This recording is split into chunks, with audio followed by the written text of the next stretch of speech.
সুপ্রিয় ছাত্রছাত্রীবৃন্দ, তোমরা কেমন আছো? আশা করি তোমরা ভালো আছো এবং সুস্থ আছো। আমি Mohammad Mahbub Alam, instructor English, Khulna polytechnic institute. সুপ্রিয় শিক্ষার্থীবৃন্দ, তোমরা দেখতেই পাচ্ছ স্লাইডে আমি একটি একগুচ্ছ ফুলের ছবি দিয়েছি। এই ফুলের ছবি দিয়েছি একটি উদ্দেশ্যকে সামনে রেখে। এই সুন্দর প্রভাতে যদি একগুচ্ছ গোলাপের শুভেচ্ছা আমি তোমাদেরকে জানাই, তাহলে তোমাদের মনটা ভালো হয়ে যাবে। আর মনটা ভালো হলে তোমরা আমার ক্লাসে সুন্দরভাবে মনোযোগ দিতে পারবে। এই ক্ষীণ আশা থেকেই তোমাদেরকে গোলাপের শুভেচ্ছা জানানোর জন্য একগুচ্ছ গোলাপের ছবি দিয়েছি। আশা করি তোমরা আমার ফুলের শুভেচ্ছা নিয়েছ। সুপ্রিয় শিক্ষার্থীবৃন্দ, গত ক্লাসে আমি তোমাদেরকে আর্টিকেল করিয়েছিলাম। আজ আমি তোমাদেরকে করাবো টেন্স। কেননা টেন্সকে আমি বলি মাদার অফ ইংলিশ গ্রামার। কারণ তোমাদের এই যে ইংলিশ কোর্সটি, এই কোর্সটি গ্রামারে ঠাসা। তুমি যে গ্রামারই করতে যাও না কেন, তোমার টেন্স লাগবে লাগবে লাগবে, এবং it's very very very very important. তাই আজ আমরা টেন্স করব। তো টেন্স করার পরে তোমরা যে বিষয়গুলো জানতে পারবে সেটা আমি অবজেক্টিভে বলছি।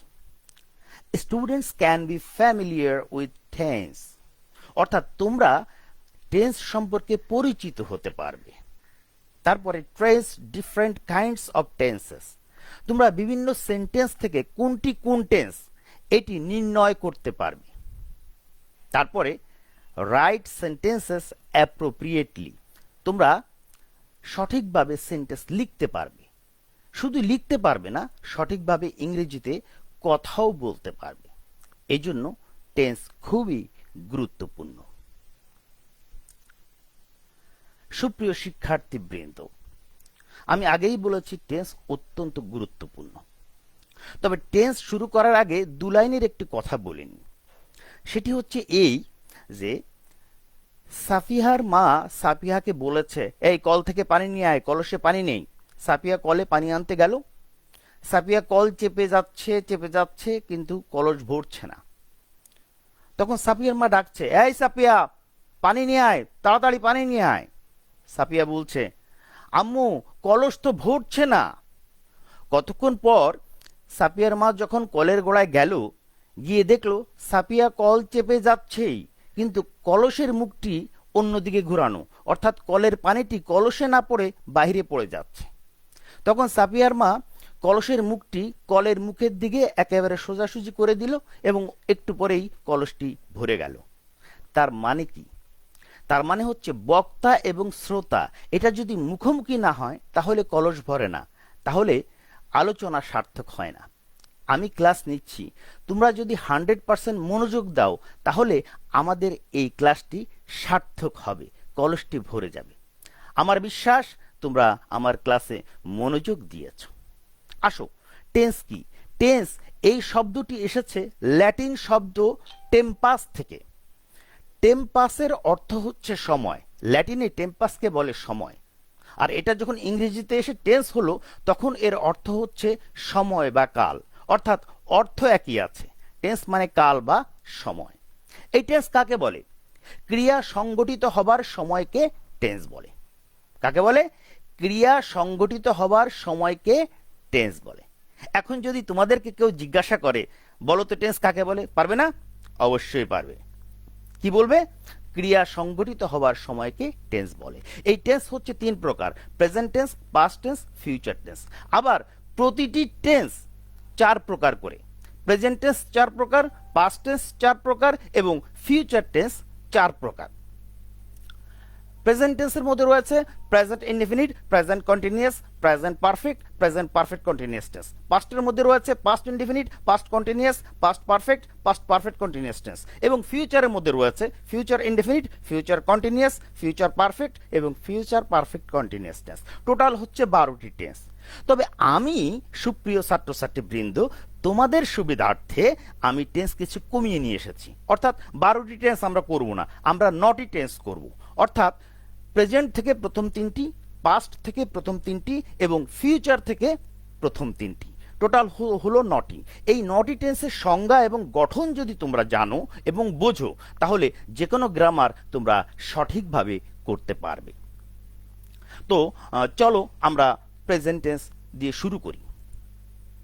প্রথমে রয়েছে প্রেজেন্ট ইনডেফিনিট টেন্স।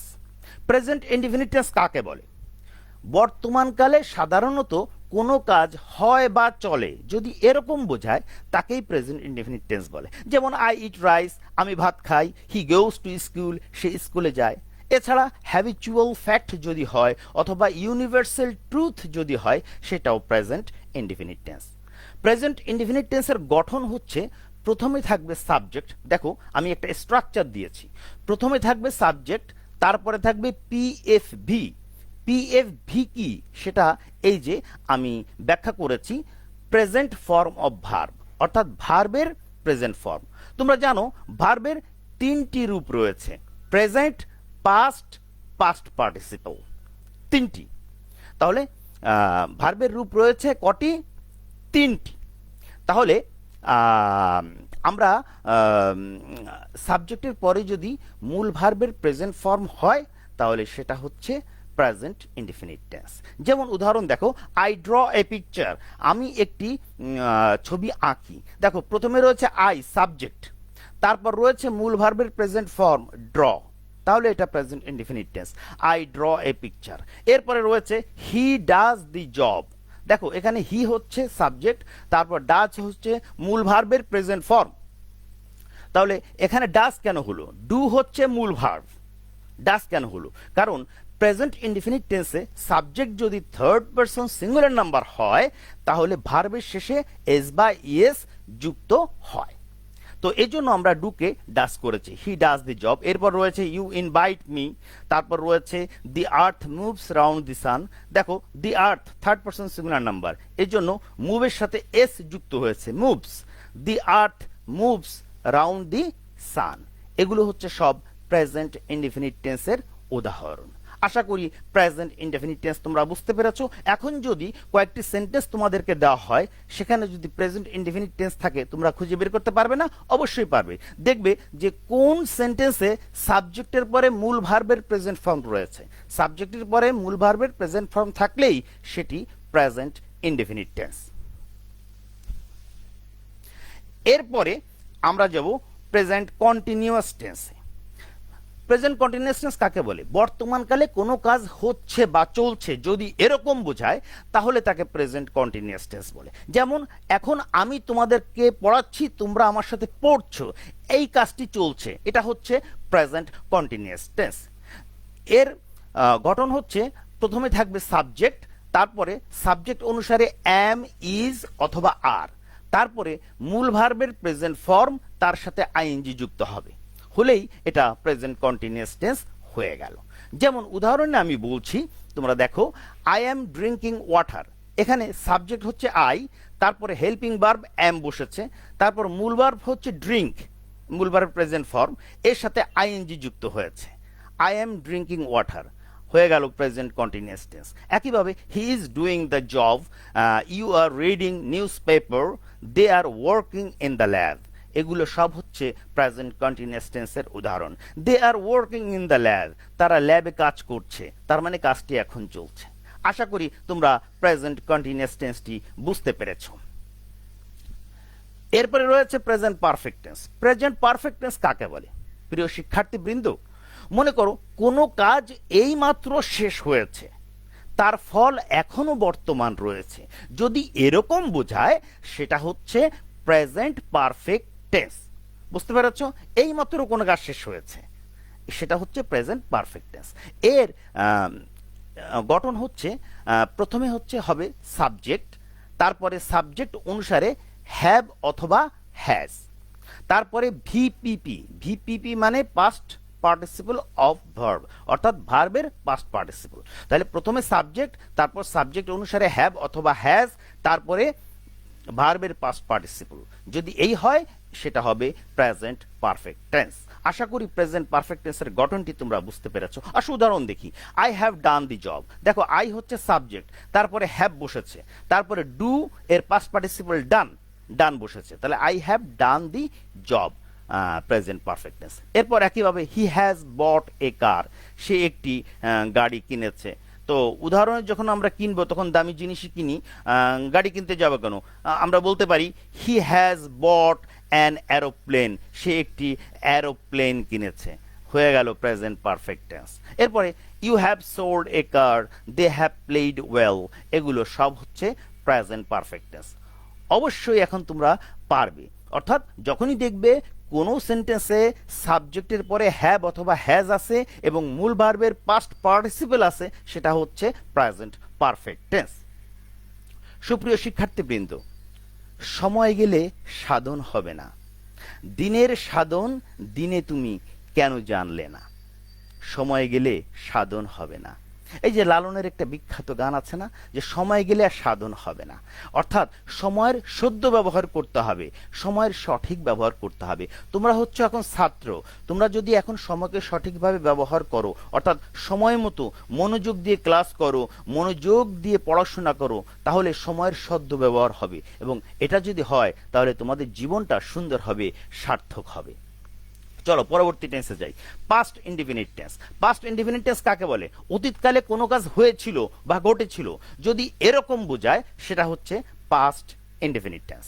অর্থাৎ অতীতকাল বলতে গতকাল হতে পারে, গত সপ্তাহ হতে পারে, 10 বছর আগে হতে পারে, অর্থাৎ যা অতীতে হয়ে গিয়েছিল, যদি এরকম বোঝায় সেটা পাস্ট ইনডিফিনিট টেন্স। এর গঠন হবে সাবজেক্ট তারপরে পিএফবি। পিএফবি মানে এখানে আমি বলছি পাস্ট ফর্ম অফ ভার্ব, অর্থাৎ সাবজেক্টের পরে যদি ভার্বের পাস্ট ফর্ম থাকে তাহলে সেটা হচ্ছে পাস্ট ইনডিফিনিট টেন্স। যেমন উদাহরণে আমরা বলছি আই ড্রিউ এ পিকচার, আমি একটি ছবি এঁকেছিলাম। দেখো এখানে আই হচ্ছে সাবজেক্ট, তারপরে হচ্ছে ড্রিউ ভার্বের পাস্ট ফর্ম, তাহলে এটা হচ্ছে পাস্ট ইনডিফিনিট টেন্স। একইভাবে he gave me a book, you bought a mobile phone, they made me captain, তাহলে কি সাবজেক্টের পরে যদি মূল ভার্বের পাস্ট ফর্ম থাকে সেটা পাস্ট ইনডিফিনিট টেন্স। কি বুঝেছো তো? আমার মনে হয় তোমরা বুঝেছো। এরপরে আমরা যাব পাস্ট কন্টিনিউয়াস টেন্সে। পাস্ট কন্টিনিউয়াস টেন্স কাকে বলে? অতীতকালে কোনো কাজ হচ্ছিল বা চলছিল যদি এরকম বোঝায় তাহলে তাকে পাস্ট কন্টিনিউয়াস টেন্স বলে।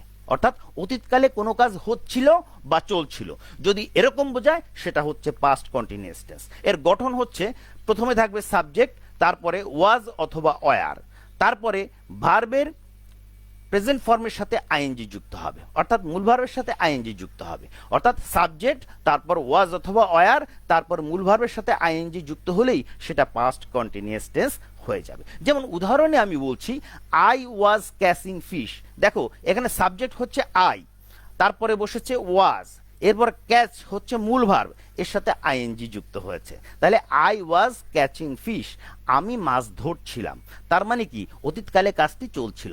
একইভাবে দেখো you were working in the lab, তারপর রয়েছে হি ওয়াজ রাইটিং এ লেটার, এরপর রয়েছে দে ওয়ার ওয়াচিং টিভি, মানে তারা টিভি দেখছিল, মানে অতীতকালে কাজটি হচ্ছিল বা চলছিল এরকম বোঝাচ্ছে, এর জন্য এটা পাস্ট কন্টিনিউয়াস টেন্স। আশা করি তোমরা পাস্ট কন্টিনিউয়াস টেন্সটি বুঝেছো। আসলে এগুলো তোমরা পারো, সবই জানো, ক্লাস 5-6 থেকে এসএসসি পর্যন্ত এগুলো তোমরা পড়ে এসেছো, কিন্তু আমি কেন আলোচনা করছি তোমাদেরকে একটু মনে করিয়ে দেবার জন্য, কারণ এরপরে যে গ্রামারগুলো আমরা করব প্রতিটি গ্রামারে বিশ্বাস করো এই টেন্স লাগবে, টেন্স ছাড়া তুমি কোনো গ্রামার সঠিকভাবে করতে পারবে না। এই জন্য এই যে টেন্সের গঠন দিচ্ছি, আলোচনা করছি, এগুলো বারবার দেখবে, খাতায় লিখে রাখবে, তাহলে তোমাদের মনে থাকবে এবং তোমরা সঠিকভাবে গ্রামার করতে পারবে। আর এটা বারবার দেখবার জন্য তোমরা কি করবে? skills.gov.bd তে ভিজিট করে বারবার ভিডিওটি দেখবে। এরপর past perfect tense. Past perfect tense কাকে বলে? অতীতকালে দুটি কাজ হয়েছিল, একটি আগে হয়েছিল আর একটি পরে হয়েছিল, যদি এরকম বোঝায় তাহলে তাকে পাস্ট পারফেক্ট টেন্স বলে।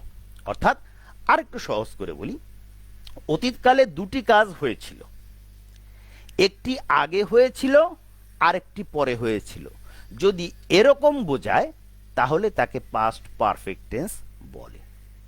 এর গঠন হচ্ছে প্রথমে থাকবে সাবজেক্ট, দেখো সাবজেক্ট, তারপরে সাবজেক্ট যাই থাক না কেন হ্যাড বসবে, হেল্পিং ভার্ব হবে হ্যাড, তারপরে পিপিপি অর্থাৎ পাস্ট পার্টিসিপল, ভার্বের পাস্ট পার্টিসিপল, অর্থাৎ সাবজেক্ট তারপর হ্যাড তারপর মূল ভার্বের পাস্ট পার্টিসিপল যদি থাকে সেটা হচ্ছে পাস্ট পারফেক্ট টেন্স।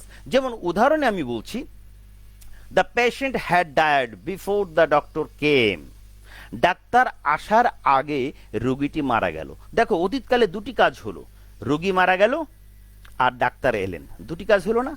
একটি আগে হলো আর একটি পরে হলো। আগে কোনটি হলো? ওই রোগী মারা গেল আগে, তারপর ডাক্তার এলো। তাহলে অতীতকালে দুটি কাজ হলো, একটি আগে হলো আর একটি পরে হলো, এটা হচ্ছে পাস্ট পারফেক্টনেস।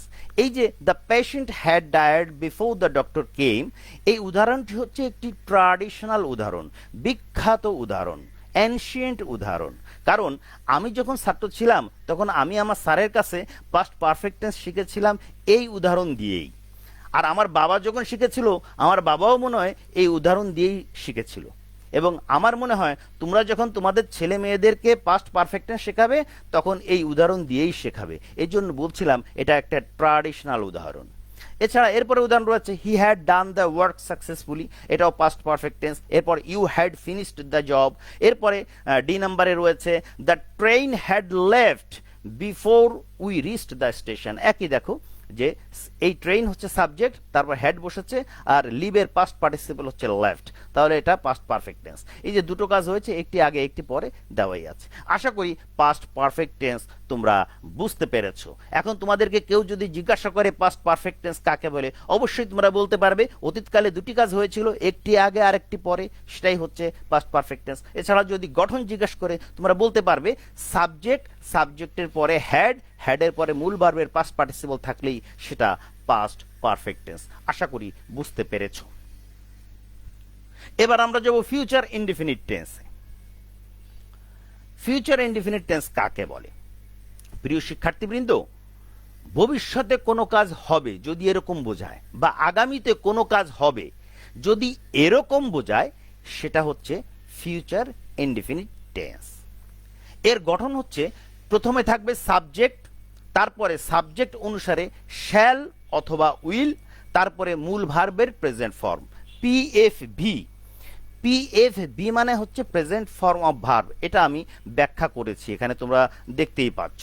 তা সুতরাং সাবজেক্ট, সাবজেক্টের পরে যদি মূল ভার্বের প্রেজেন্ট ফর্ম থাকে, সাবজেক্টের পরে যদি শ্যাল অথবা উইল থাকে এবং তারপরে মূল ভার্বের প্রেজেন্ট ফর্ম থাকে, সেটা হচ্ছে ফিউচার ইনডিফিনিট টেন্স। তাহলে ফিউচার ইনডিফিনিট টেন্সের উদাহরণে আসি আমরা। I shall buy a laptop. দেখো প্রথমে আছে আই সাবজেক্ট, তারপরে আছে শ্যাল, তারপরে আছে মূল ভার্বের প্রেজেন্ট ফর্ম, তাহলে I shall buy a laptop, এটা হচ্ছে ফিউচার ইনডিফিনিট টেন্স। এরপর হি উইল গো টু ঢাকা, তুমি বলতে পারো he will go to London, he will go to New York. যাবই যখন তখন একটু নিউ ইয়র্কেই যাই, নিউ ইয়র্কে যেতে তো টাকা খরচ হচ্ছে না, তাহলে তুমি বলতে পারো he will go to New York, হয়ে গেল। তারপরে রয়েছে you shall attend the meeting, they will help the orphans, এই যে শেষেরটা they will help the orphans. তাহলে এটা হচ্ছে ফিউচার ইনডিফিনিট টেন্সের উদাহরণ। আশা করি তোমরা বুঝতে পেরেছ। এবার হচ্ছে future continuous tense. Future continuous tense হচ্ছে আগামীতে অথবা ভবিষ্যৎকালে কোনো কাজ চলতে থাকবে যদি এরকম বোঝায়, সেটা হচ্ছে ফিউচার কন্টিনিউয়াস টেন্স। অর্থাৎ ভবিষ্যতে কোনো কাজ চলতে থাকবে শুরু হয়ে, সেটা হচ্ছে ফিউচার কন্টিনিউয়াস টেন্স। এর গঠন হচ্ছে প্রথমে বসবে সাবজেক্ট, তারপরে শ্যাল বি অথবা উইল বি, তারপর মূল ভার্বের সাথে আইএনজি যুক্ত হবে, তাহলেই সেটা ফিউচার কন্টিনিউয়াস টেন্স হয়ে গেল। উদাহরণে আমি বলছি they will be catching fish in the river, তারা নদীতে মাছ ধরতে থাকবে। দেখো প্রথমে আছে সাবজেক্ট, তারপর আছে উইল বি, তারপর ক্যাচ এর সাথে আইএনজি, ক্যাচিং, ক্যাচ হচ্ছে মূল ভার্ব, এর সাথে ING catching. They will be catching fish in the river, তারা নদীতে মাছ ধরতে থাকবে, অর্থাৎ বোঝাই যাচ্ছে ভবিষ্যতে কাজটি চলতে থাকবে। তাহলে ভবিষ্যতে কাজটি চলতে থাকবে এরকম বোঝালে সেটা ফিউচার কন্টিনিউয়াস টেন্স। এরপর রয়েছে I shall be waiting for you, আমি তোমার জন্য অপেক্ষা করতেই থাকবো। একটা চমৎকার রোমান্টিক একটা উদাহরণ এটা। দেখো I shall be waiting for you, অনেকে অনেককে বলে I shall be waiting for you. এরপরে you shall be doing the task, he will be drawing the picture, এগুলো সব হচ্ছে ফিউচার কন্টিনিউয়াস টেন্সের উদাহরণ। আমি আশা করি তোমরা আমার কথা বুঝতে পারছো এবং তোমরা ফিউচার কন্টিনিউয়াস টেন্সটিও বুঝে ফেলেছ। এরপর future perfect tense. Future perfect tense কাকে বলে? এটা খুবই সহজ একটি জিনিস, অর্থাৎ ভবিষ্যতে কোনো নির্দিষ্ট সময় কোনো কাজ সম্পূর্ণ হবে এরকম ধারণা বা অনুমান করা যদি বোঝায় তাহলে তাকে ফিউচার পারফেক্ট টেন্স বলে। এবং ফিউচার পারফেক্ট টেন্সের গঠন হচ্ছে, প্রথমে থাকবে সাবজেক্ট, তারপরে থাকবে শ্যাল হ্যাভ অথবা উইল হ্যাভ, তারপরে থাকবে মূল ভার্বের পাস্ট পার্টিসিপল পিপিভি। দেখো পিপিভি মানে পাস্ট পার্টিসিপল অফ ভার্ব। তাহলে প্রথমে কি থাকছে? সাবজেক্ট, তারপরে সাবজেক্টের পরে শ্যাল হ্যাভ অথবা উইল হ্যাভ থাকবে, তারপরে মূল ভার্বের পাস্ট পার্টিসিপল থাকবে। তাই থাকলেই এটা ফিউচার পারফেক্ট টেন্স। তাহলে ফিউচার পারফেক্ট টেন্সের উদাহরণ দেখে আসো। যেমন দেখো, I shall have done the job by 4 PM। বিকেল 4টার মধ্যে এই কাজটি হয়তো আমি করে থাকবো। এই যে একটা অনুমান বোঝাচ্ছে, বিকেল 4টার মধ্যে হয়তো কাজটা করে ফেলবো, এরকম অর্থ বোঝাতেই ফিউচার পারফেক্ট টেন্স ব্যবহৃত হয়। এরপরে রয়েছে you shall have finished the task, তারপরে he will have done the, he will have attended the meeting, এরপরে they will have voted for the candidate, তারা হয়তো এই ক্যান্ডিডেটের জন্য ভোট দিবে বা ভোট দিয়ে থাকবে। এরকম অর্থ বোঝাতে ফিউচার পারফেক্ট টেন্স ব্যবহৃত হয়। তো আমার মনে হয় তোমরা ফিউচার পারফেক্ট টেন্সটি বুঝতে পেরেছো, অবশ্যই বুঝতে পেরেছো, ডেফিনেটলি বুঝতে পেরেছো, কারণ তোমরা খুবই মনোযোগী ছাত্র এবং খুব মনোযোগ দিয়ে তোমরা আমার কথাগুলো শুনছো, তাহলে না বোঝার কোনো কারণ নেই। প্রিয় শিক্ষার্থীবৃন্দ, এতক্ষণ আমি যে টেন্সের গঠন নিয়ে আলোচনা করলাম এবং সংজ্ঞাগুলো নিয়ে আলোচনা করলাম, তার আলোকে আমি এখানে কয়েকটি সেন্টেন্স দিয়েছি। এই সেন্টেন্সগুলো তোমরা খাতায় লিখবে, লিখে কোনটি কোন টেন্স সেটি আবার পাশে লিখবে, লিখে তোমাদের সংশ্লিষ্ট টিচারকে দেখাবে। দেখবে অধিকাংশগুলোই হয়েছে। তোমরা যদি টেন্সের সংজ্ঞা আমি যা বলেছি এটা যদি বারবার শোনো এবং আমি যে স্ট্রাকচারের মাধ্যমে যে গঠনটা দিয়েছি গঠনটা যদি একটু ভালো করে বোঝো, তাহলে কিন্তু অবশ্যই অবশ্যই তোমরা এই উদাহরণগুলো করতে পারবে, এই এক্সারসাইজটি করতে পারবে। তবু আমি একটি করিয়ে দিচ্ছি কিভাবে করবে। দেখো প্রথমটি কি রয়েছে, Meena is reciting a poem. Meena একটি কবিতা আবৃত্তি করছে, বোঝাই যাচ্ছে এখন এই কাজটি চলছে। মিনা একটি কবিতা আবৃত্তি করছে, তার মানে এখন কাজটি চলছে। তাহলে এখন যদি কাজটি চলে কোন টেন্স বোঝাই যাচ্ছে। তারপর আমরা গঠন দেখি। গঠনে প্রথমে মিনা হচ্ছে সাবজেক্ট, তারপর দেখো ইজ রয়েছে, তারপরে রিসাইট হচ্ছে মূল ভার্ব, তার সাথে আইএনজি যুক্ত হয়েছে রিসাইটিং। তাহলে সাবজেক্টের পরে যদি এম অথবা ইজ অথবা আর হয় এবং মূল ভার্বের সাথে যদি আইএনজি যুক্ত হয় তাহলে কোন টেন্স হয়? Present continuous tense. এই তো হয়ে গেল। এইভাবে নির্ণয় করবে। আর টেন্স নির্ণয় করতে গেলে অবশ্যই অবশ্যই অবশ্যই ভার্বের দিকে তাকাবে। ভার্ব দেখেই বোঝা যায় আসলে এটি কোন টেন্স। তাহলে এখানে যে সেন্টেন্সগুলো আমি দিয়েছি আমি আশা করি এবং বিশ্বাস করি তোমরা এগুলো অবশ্যই খাতায় লিখবে, খাতায় লিখে তারপরে কোনটি কোন টেন্স সেটি নির্ণয় করবে। আমি প্রথমেই বলেছিলাম অবজেক্টিভে যে আমার আলোচনা শেষ হয়ে গেলে তোমরা বিভিন্ন সেন্টেন্স দেখে কোনটি কোন টেন্স সেটি বুঝতে পারবে।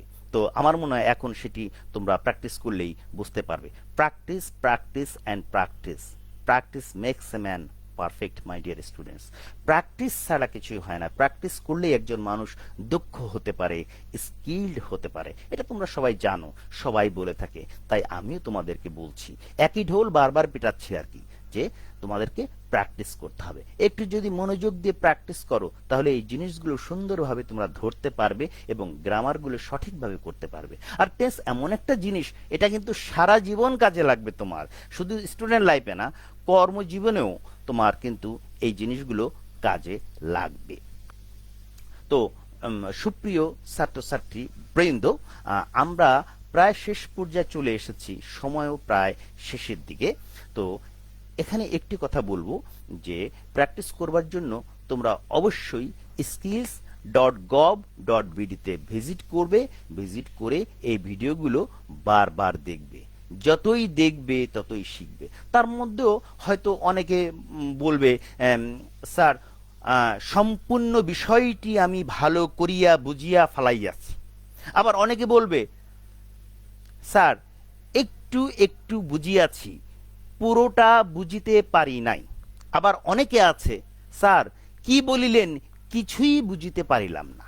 তো যাহারা কি বলিলেন কিছুই বুঝিতে পারিলাম না অথবা একটু একটু বুঝিয়াছি, তাহারা দয়া করিয়া বারবার skills.gov.bt তে গিয়ে এই ভিডিওটি বারবার দেখবে। তাহলেই তোমরা বুঝে ফেলতে পারবে বলে আমার বিশ্বাস। আবারও সেই পুরনো কথা বলছি, সময় গেলে সাধন হবে না।